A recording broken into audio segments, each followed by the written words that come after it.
Welcome to Raise Sensation. I'm your host, Dan. And on this episode, I am going to be taking a look at Nemesis the Warlock Volume 1, one of 2000 AD's definitive editions.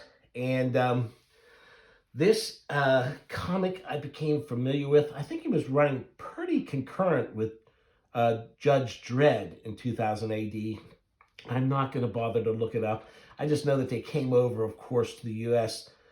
In comics roughly the same time. Judge Dredd a little bit first, and Nemesis later. This volume is entirely written by Pat Mills. Kevin O'Neill does all but like an 8-page segment. Now, Kevin O'Neill is, you might know him better for Martial Law, one of my absolute all-time favorite comics. It's a very fun comic. I'm not somebody who hates superheroes and wants to see them suffer all kinds of crazy torments and stuff. I mean, there seems to have been an awful lot of comics done in that vein, and now there's a lot of bootleg things. But if it's good, if it's funny, if it has a little something else to it, then I do enjoy it. And so, like I say, Martial Law, League of Extraordinary Gentlemen, this. Now, as this starts off, this is not as stylized as he later becomes, but he is. This cover makes it look like he's already there, but we're going to start off a little slow, and I think it'll amp up as we go along. Now, I'm just now taking a look at this version. I don't really remember the comic all that well. I don't know when the last time I saw my issues was. They didn't do a lot of, I guess it didn't sell that well. In my mind, I'm remembering it as being Eagle Comics, who was running those in color. It's been a long time since I've seen my issues. Hopefully they're still around. I did, if you look through one of my unboxing videos, you'll see I found my old copies of Judge Dredd. I don't remember that I saw the Nemesis in there. It's weird that they wouldn't have been together, but anyway, so it'll be fun to look through this. I can't wait to get down and read it. I'm not going to read it here in front of you. I'm just going to flip through this so we both get a good look at this. I don't like the way this cover is kind of bowing a little bit already, but ooh, nice. That looks really nice there. Some early design sketches. Now, in case you don't know what this comic is about, and I'm sure some of you don't, Nemesis takes place in a not too distant future, I guess, that kind of is a distant future, or maybe a whole nother universe where there's humans and stuff. Torquemada, the Spanish Inquisitioner, is here represented by a evil alien, and Nemesis is the nemesis of him. So in this universe, the humans are pretty much against all the aliens in the galaxy, and humans treat aliens terribly. They use the name of religion to seek out aliens, especially aliens that try to hide among the humans, and they torture and murder them. It's like the Inquisition. And the aliens have their own version, which are out to wipe out the human scum that are starting to infect the rest of the universe. So in some stories, they kind of make you want to side with the humans, and some they kind of make you want to side with the aliens. Neither side comes off especially good. It's a pretty bleak outlook on not just humanity, but all life forms.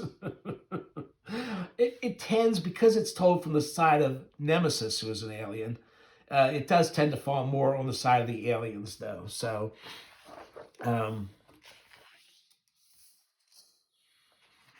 this is not that involving right there, but hang on, because we're about to look at, there's some of his great ships. Well, he's got a lot of, that's a great craft. He's really good with perspective and straight lines and stuff. In some of his later stuff, he's kind of kooky about how he does backgrounds and stuff. They're much more stylized. In this, he's pretty rigid with them. Excuse me, I still have a bit of a cold. There's old Torquay, Torquemada.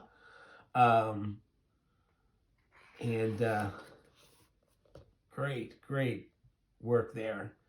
I love this raggedy color that they had. That looks like it's shot is screen art. The Star Scan, Pro 184 Star Scan art by, what's Star Scan? Is that someplace this was redone for?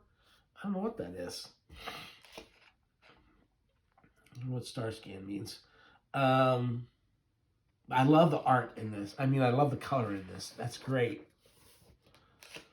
My only thing is, I wish, see this creature, that creature looks, we're heading in the right direction.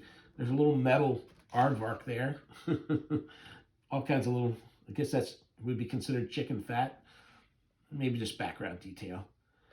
There seems to be a bit of Moibus in here.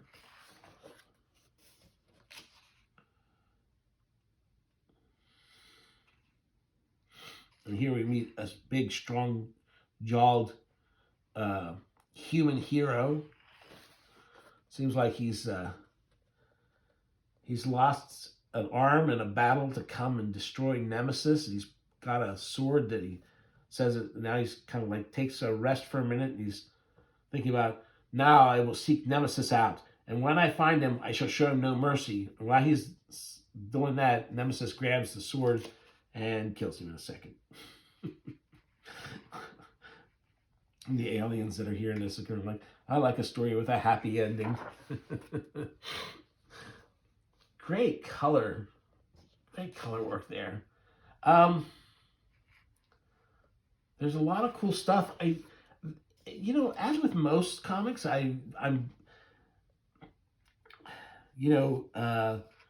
the panels I wish were a little. I always want more detail. I'd always like things to be bigger. But where would I put stuff in my room? If books were any bigger, if they were printing these any bigger, they'd be more expensive. I couldn't afford them. And then I would have no place to put them. I'm already supposed to be downsizing. And I'm not doing a very good job of it. And this monster is great, too, in the alien pit. His hand has a mind of its own. This, I swear, Johnny Ryan got this from the prison, for his comic, The Prison Pit. I'm sure he at least knows this comic.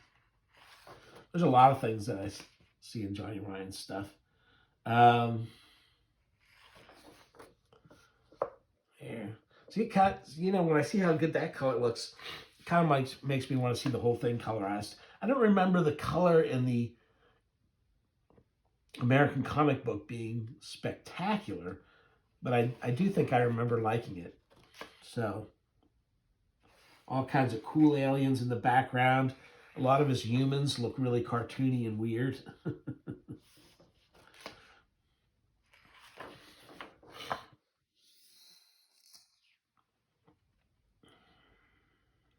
And here they capture the Nemesis after he crash lands and he's weak. These humans, and they steal his armor and they hang him up. They're trying to hang him to death, but he doesn't seem to be able to die. And then he starts making these guys, he makes this butcher chop off his own hand. He goes, I just cut my hand off. Are you all right, bro? I'm dying, you fool. Not bro, Bo. Sorry. And then he starts making the other people see visions, and these things come alive, and these visions come alive and kill them. And so finally they let him go. He doesn't say anything to him. He just leaves. He doesn't kill them all. That's how you know Nemesis is the good alien. He only has horrible deaths for the guilty people. There's one of his wild...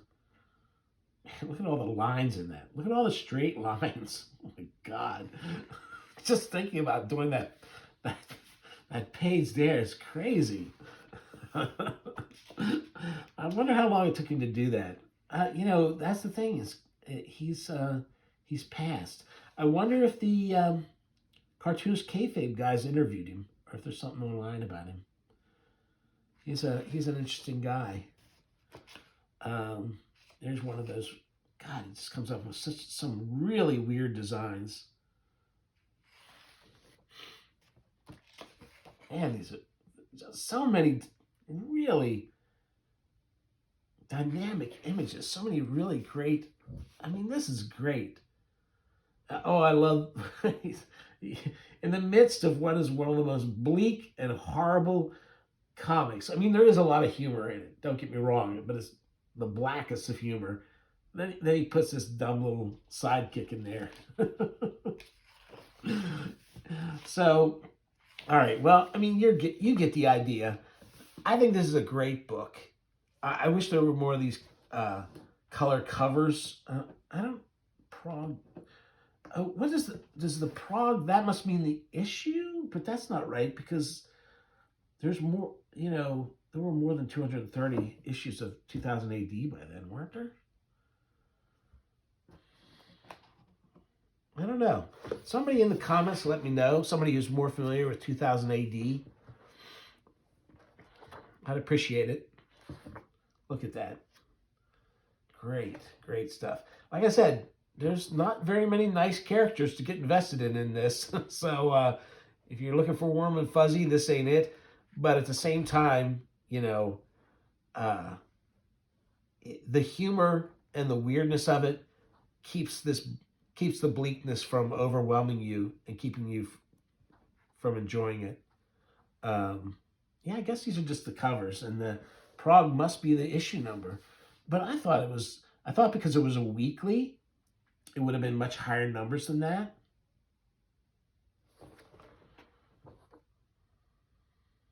Look at those monsters. He's getting more and more stylized as he goes along, though. It's getting more into the. Wow. Wow, that's great.